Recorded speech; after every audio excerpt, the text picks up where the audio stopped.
Abordons ici les conditions de perte de charge critique.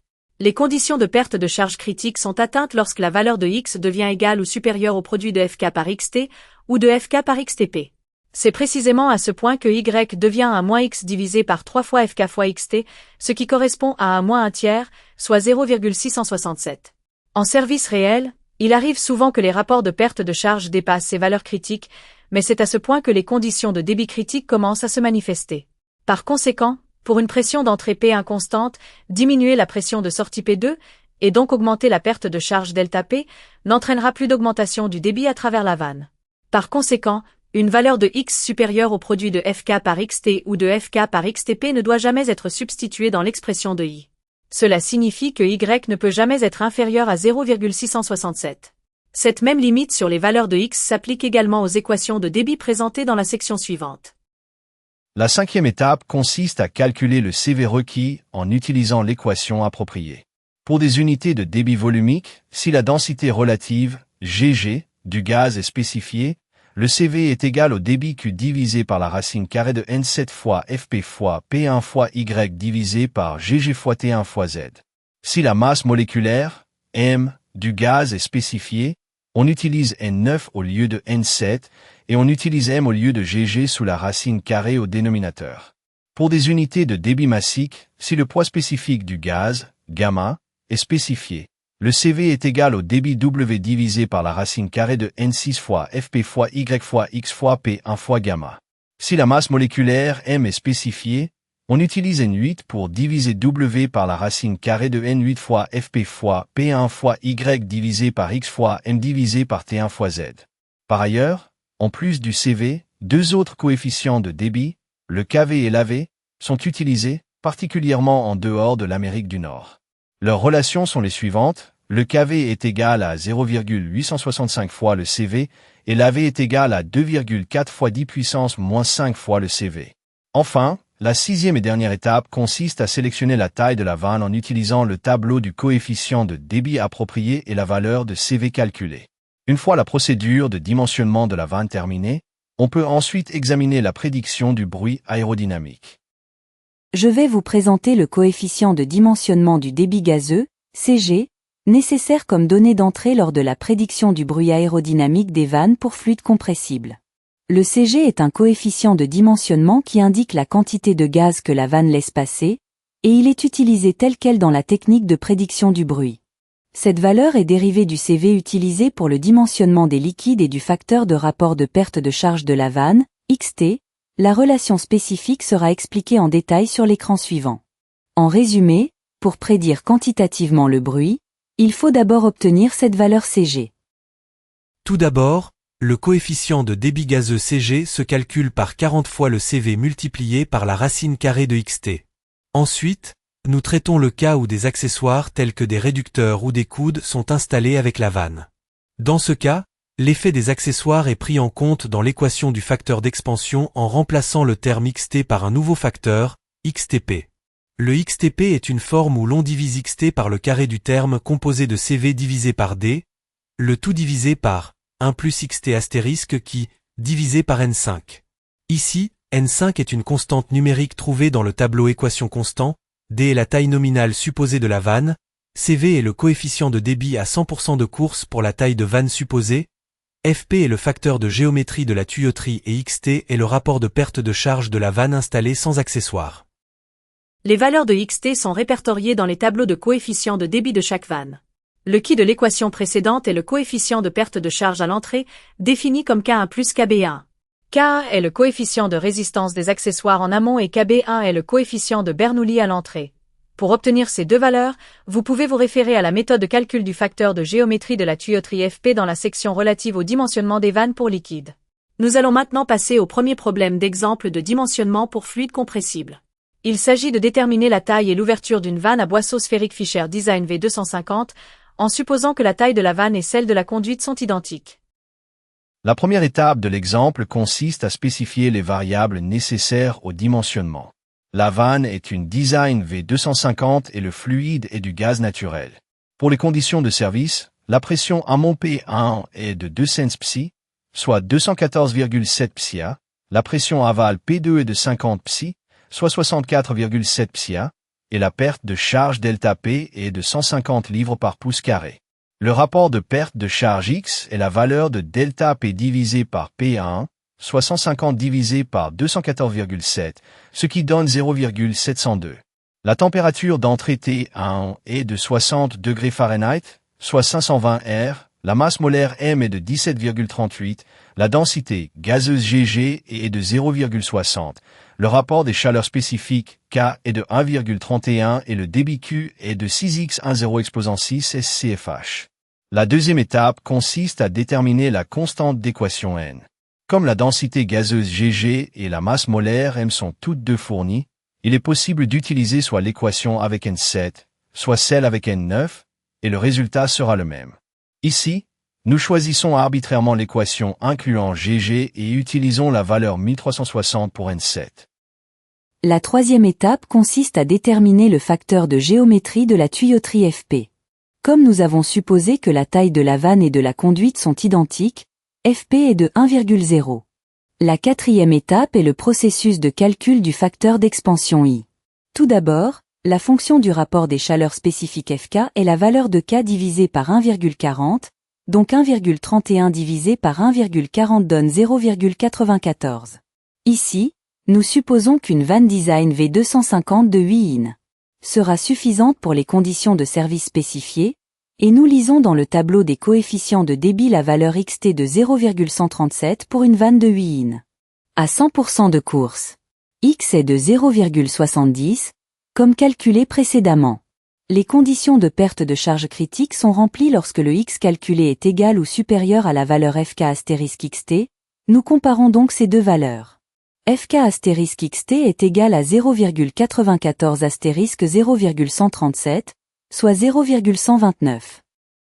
Puisque le rapport de perte de charge X de 0,70 dépasse la valeur critique FK *xt de 0,129, un écoulement critique, ou écoulement bouché, apparaît.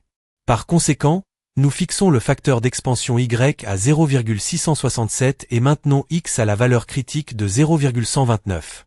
La cinquième étape consiste à calculer le CV requis.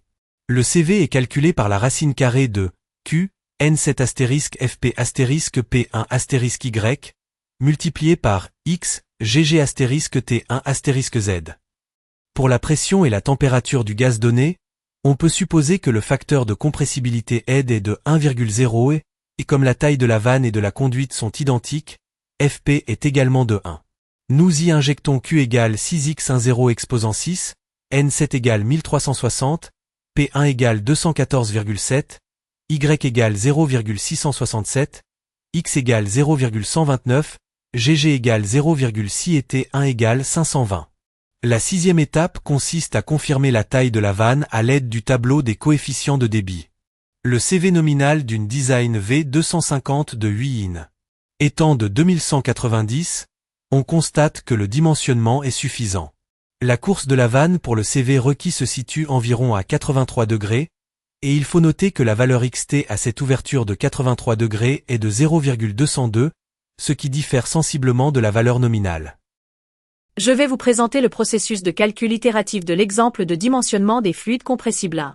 Auparavant, nous avons résolu ce problème en supposant une valeur x de 0,137. Nous allons maintenant le résoudre à nouveau avec la valeur x correspondant à une course de 83 degrés.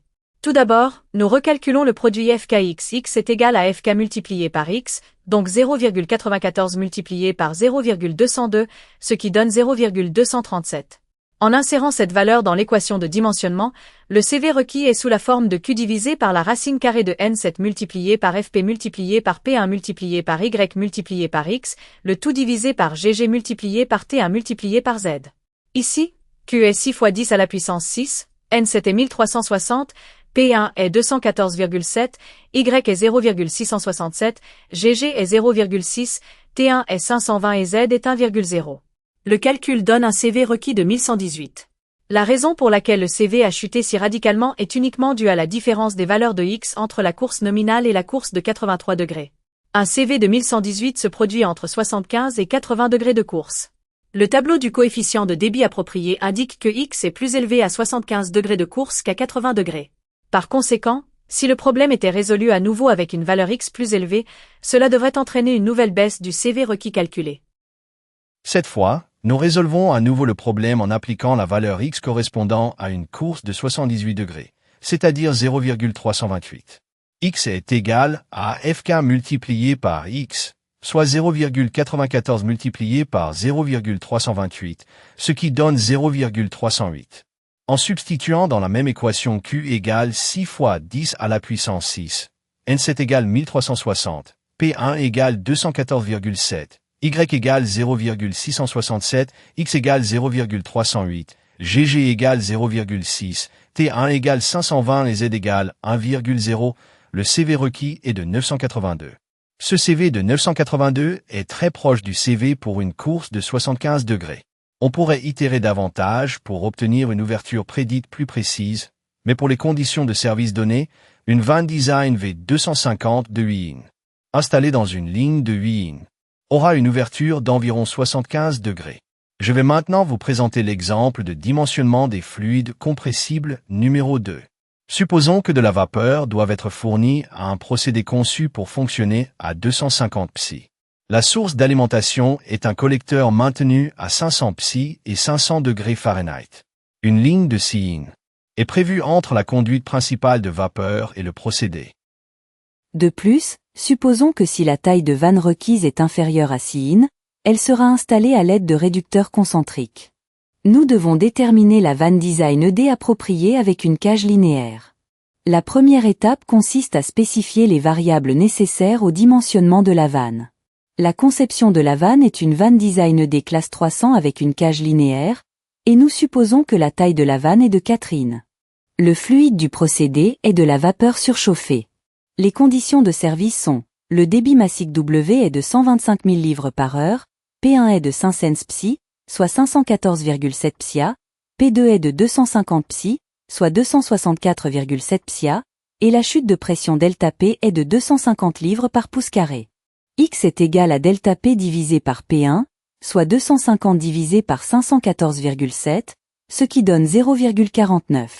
T1 est de 500 degrés Fahrenheit, gamma 1 est de 1,0434 lb ft3, valeur tirée du tableau des propriétés de la vapeur saturée, et le rapport des chaleurs spécifiques K est de 1,28, provenant du même tableau.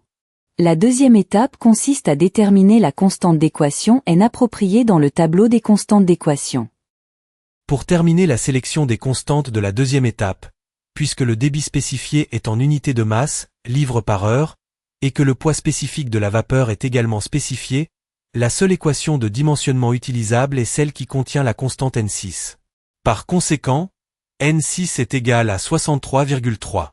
La troisième étape consiste à calculer le facteur de géométrie de la tuyauterie Fp. Fp est l'inverse de la racine carrée de 1 plus sigma K divisé par N2 multiplié par Cv divisé par D au carré, le tout au carré. Ici, N2 est 890, tiré du tableau des constantes d'équation, et D est de 4 in. Le Cv est de 236, valeur indiquée dans le tableau du coefficient de débit du fabricant pour une vanne design ED de 4 in. À 100% de course totale. Sigma K est égal à K1 plus K2, soit 1,5 multiplié par le carré de 1 moins D au carré divisé par D au carré.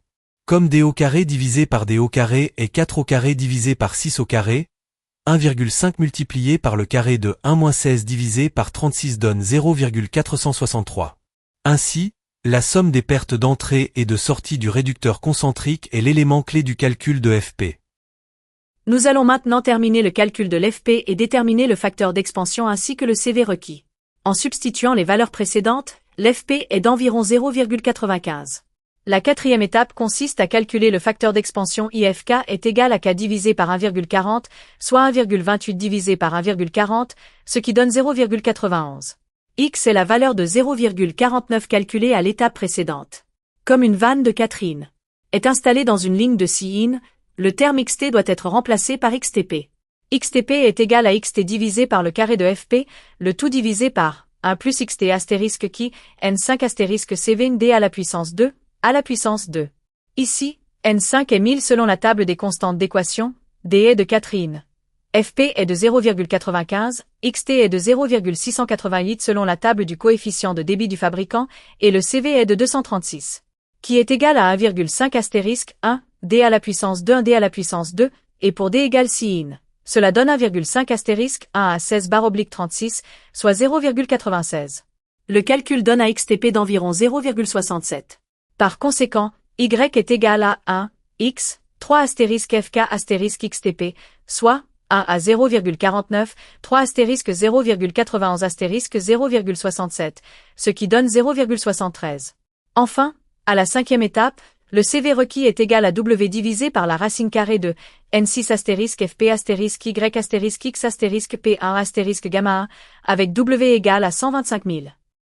Je vais maintenant vous présenter la sixième et dernière étape, la sélection de la taille de la vanne. On sélectionne la taille de la vanne en utilisant la valeur de CV calculée et la table du coefficient de débit du fabricant. On se réfère aux tables du coefficient de débit du fabricant pour les vannes Design ED avec cage linéaire, comme la vanne de Catherine.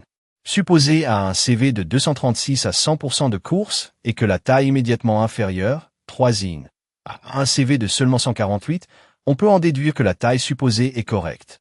Si le CV requis calculé avait été suffisamment petit pour être géré par la taille inférieure, ou s'il avait été supérieur au CV nominal de la taille supposée, il aurait été nécessaire de recommencer le problème en utilisant les valeurs de la nouvelle taille supposée.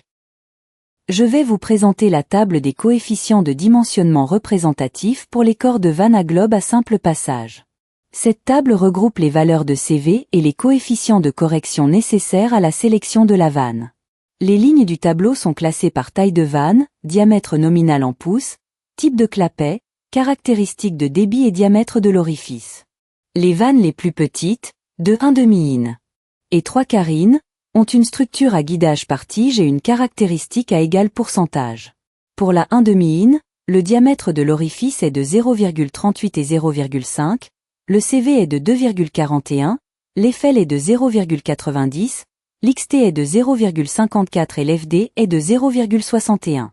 Pour la 3/4 in, le diamètre de l'orifice est de 0,56 et 0,5, le CV est de 5,92, l'EFL est de 0,84, l'XT est de 0,61 et l'FD est de 0,61. Pour les tailles plus importantes, on peut choisir entre les caractéristiques microformes, linéaires ou à égal pourcentage, avec une structure à guidage par cage. Chaque ligne renvoie aux valeurs de course nominale, CV, FL, XT et FD détaillées dans la diapositive suivante. Je vais maintenant présenter la course nominale et les valeurs des coefficients correspondant à chaque ligne du tableau précédent. Les colonnes sont organisées selon l'ordre suivant: course nominale, CV, FL, XT et FD. Pour les vannes de 1 in, la course nominale est de 3/8, 1/2, 3/4, 1 et 1 mai 2016 in, et le CV augmente respectivement de 3,07, 4,91, 8,84 et 20,6. L'EFL se situe entre 0,89 et 0,97, et l'XT entre 0,66 et 0,92. Le modèle à cage de 1 et 5/16 in. A un CV de 17,2 et un FL de 0,88. Pour la gamme 1 et demi in, le CV augmente de 3,20 à 39,2 à mesure que la course augmente. Pour la gamme 2 in, la course de 2 et 5/16 in donne un CV de 72,9 et 59,7. Ici, l'EFL est le coefficient de récupération de pression, l'XT est le rapport de perte de charge critique et l'FD est le coefficient de forme de la vanne. Ce sont tous des données d'entrée essentielles pour les calculs de bruit et de cavitation. Nous allons maintenant aborder la table des coefficients de dimensionnement représentatifs pour les vannes à arbre rotatif. Contrairement aux vannes à globe, les coefficients des vannes rotatives varient selon la course de la vanne, c'est-à-dire l'angle d'ouverture. Les lignes sont donc classées par taille, type de vanne et angle d'ouverture. Le tableau compare côte à côte deux types, la vanne à boisseau V-notch et la vanne papillon haute performance. Pour la vanne à boisseau V-notch de 1 et demi in, le CV est de 15,6, l'FL de 0,86, l'XT de 0,53 et l'FD de 0,7. Pour une ouverture plus grande, le CV passe à 34,0 et l'XT à 0,50.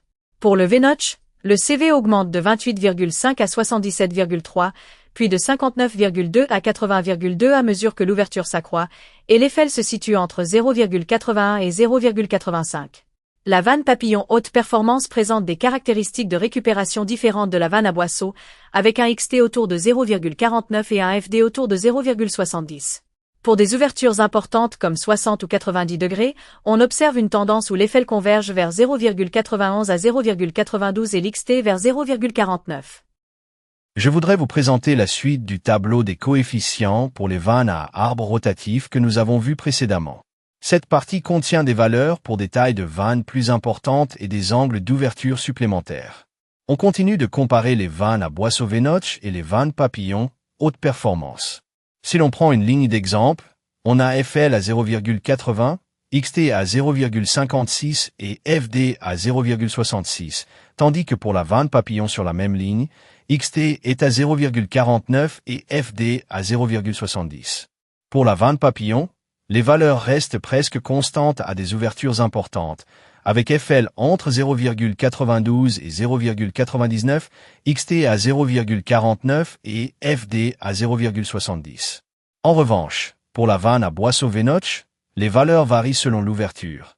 FL va de 0,78 à 0,80, XT de 0,63 à 0,69 et FD de 0,25 à 0,52. À la fin du tableau, il y a une ligne où FL est proche de 1,00, ce qui représente une zone de fonctionnement presque totalement ouverte. Passons maintenant à actionneurs et contrôle. Je voudrais vous présenter le dimensionnement des actionneurs. Un actionneur est sélectionné en faisant correspondre la force nécessaire pour actionner la course de la vanne avec un actionneur capable de fournir cette force.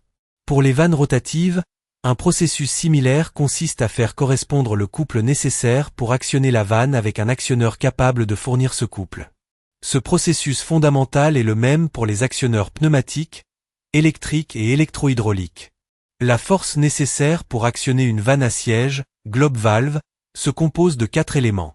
Premièrement, la force pour vaincre le déséquilibre statique du clapet. Deuxièmement, la force pour fournir une charge sur le siège. Troisièmement, la force pour vaincre le frottement du presse-étoupe. Et quatrièmement, les forces supplémentaires requises pour certaines applications ou constructions spécifiques. Par conséquent, la force totale requise est exprimée par la somme de A, B, C et D. Un tableau présente également les surfaces par diamètre de pore, qui servent de base au calcul de la force de déséquilibre, le terme A. Pour un carine, on a 0,028, pour 3/8 in, 0,110, pour un demi-in, 0,196, et pour 3 carines, 0,441 SQ-in. Ensuite, on trouve 1 et 5/16 in. À 1,35, 1 et 7/8 in. À 2,76, 2 et 5/16 in. À 4,20, 3 et 7/16 in. À 9,28, et 4 et 3/8 in. À 15,03. Pour les pores de grande taille, les valeurs vont jusqu'à 38,48 et 50,24 SQ-in. Je voudrais vous présenter le calcul du terme A, à savoir la force de déséquilibre, premier élément de la force d'actionnement de l'actionneur. La force de déséquilibre est la force résultant de la pression du fluide lors de la fermeture étanche, et de manière générale, peut être exprimée comme le produit de la pression différentielle nette par la surface de déséquilibre nette. On considère généralement la pression manométrique maximale en amont comme la pression différentielle nette, sauf si la conception du procédé garantit toujours une contre-pression à la pression d'entrée maximale. La surface de déséquilibre net correspond à la surface du pore dans une conception à siège unique avec flux ascendant, flow-up. Selon la configuration, il peut être nécessaire de prendre en compte la surface de la tige dans la surface de déséquilibre. Même pour les vannes équilibrées, il subsiste une petite surface de déséquilibre, cette valeur doit donc être vérifiée via les données du fabricant. Le texte présente sous forme de tableau les surfaces de déséquilibre représentatives pour les vannes non équilibrées à siège unique et les vannes équilibrées dans une configuration à flux descendant, flow down. Je voudrais vous présenter les exigences de charge sur le siège qui déterminent la performance de fermeture étanche de la vanne. La charge sur le siège est exprimée en livres par pouce linéaire de circonférence du pore, et une charge plus importante est nécessaire à mesure que la classe de fuite augmente. La classe y dépend des spécifications de l'utilisateur et ne nécessite pas de test de fuite en usine. La classe 2 applique 20 livres par pouce de circonférence du pore, et la classe 3 en applique 40. Pour la classe 4, sur la base d'un siège inférieur standard, on applique 40 livres par pouce si le diamètre du port est inférieur ou égal à 4,385 in, et 80 livres s'il est supérieur. Pour la classe V, dans le cas d'un siège métallique, la charge est déterminée à l'aide du graphique figure 5A3 et des valeurs recommandées distinctes sont utilisées pour optimiser la performance et la durée de vie dans les services d'eau d'alimentation de chaudière. La classe 6 pour siège métallique exige la charge la plus élevée, soit 300 livres par pouce de circonférence du port. Ce tableau est basé sur les normes ANSI FCI 70 à 2 et IEC 60534 à 4 concernant les classes de fuite. Je voudrais vous présenter la force permettant de générer concrètement la charge sur le siège. La charge sur le siège est déterminée par les exigences de fermeture étanche et est généralement exprimée en livres par pouce linéaire de circonférence du port.